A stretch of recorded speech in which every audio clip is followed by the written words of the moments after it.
Everyone, আজকে আমি আবার একটা নতুন রেসিপির সঙ্গে। এখানে আমি ভিজিয়ে রেখেছি কালো বিউলির ডাল, তার সঙ্গে রাজমা। এটা হচ্ছে চিত্রা রাজমা, খেতে খুব টেস্ট হয়।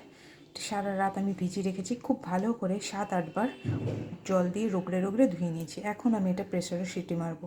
এর মধ্যে দিয়েছি হলুদ, লঙ্কা গুঁড়ো, প্রয়োজন মতো নুন, কিছুটা আদা রসুনের কুচি। আমি এখানে একটা পেঁয়াজ কুচি করে নিয়েছি। আপনারা ইচ্ছে করলে এটা স্কিপ করতে পারেন, কারণ এই রান্নার সঙ্গে পেঁয়াজটা যায় না, কিন্তু আমার ফ্লেভারটার জন্য আমার ভালো লাগে। ডালটা কিন্তু আমার একদম পারফেক্টলি কুকড হয়ে গেছে সুন্দরভাবে। এখন আমি যে মশলাটা রেডি করব, দেখতেই পাচ্ছেন এখানে আমি 7-8 কোয়া রসুন, তার সঙ্গে আদা, কিছু ধনেপাতার ডাঁটি আর টমেটোটাকে ভালো করে পুড়িয়ে রেখেছি। আমি 2টো টমেটো এইভাবেই ব্যবহার করব। আমি এখানে কালো উড়দ ডাল নিয়েছি 200 গ্রাম, রাজমা 50। আমি এখানে আদা রসুন টমেটো একসঙ্গে পেস্ট করছি, ইচ্ছে করলে আপনারা আলাদা আলাদা করেও পেস্ট করতে পারেন। কড়াইতে দিয়েছি সাদা তেল, এবার দিলাম বাটার।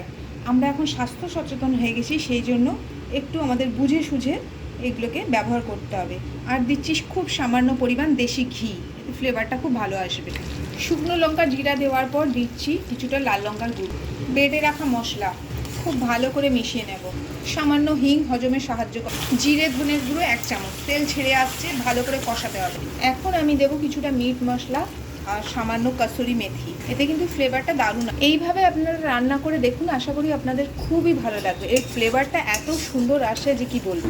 যেগুলো আমাদের ভেজ রান্না, সেগুলো যদি একটু ফ্লেভারফুল হয় তাহলে কিন্তু খেতে দারুণ লাগে। এখন আমি ডালটা মিশিয়ে দেবো, খুব ভালো করে মিশিয়ে নেব। এরপর মেশাবো আমি গরম জল।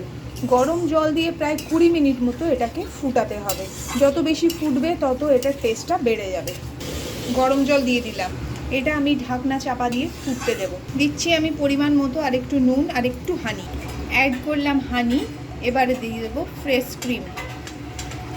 ফ্রেশ ক্রিম না থাকলে আপনারা বাড়িতে তোলা দুধের সরও ইউজ করতে পারেন।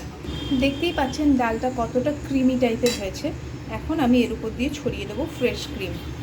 এইভাবেই আপনারা বানিয়ে দেখুন। যদি আপনাদের রেসিপি পছন্দ হয় তাহলে প্লিজ প্লিজ আমার এই চ্যানেলটিকে সাবস্ক্রাইব করে আমার পাশে থাকবেন। আশা করি আপনাদের এই রেসিপিটি খুবই ভালো লাগবে।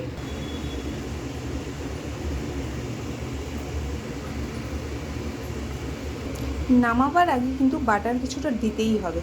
আজকের মতো আসছি, নমস্কার। দেখা হবে অন্য কোনো দিন অন্য কোনো রেসিপির সঙ্গে।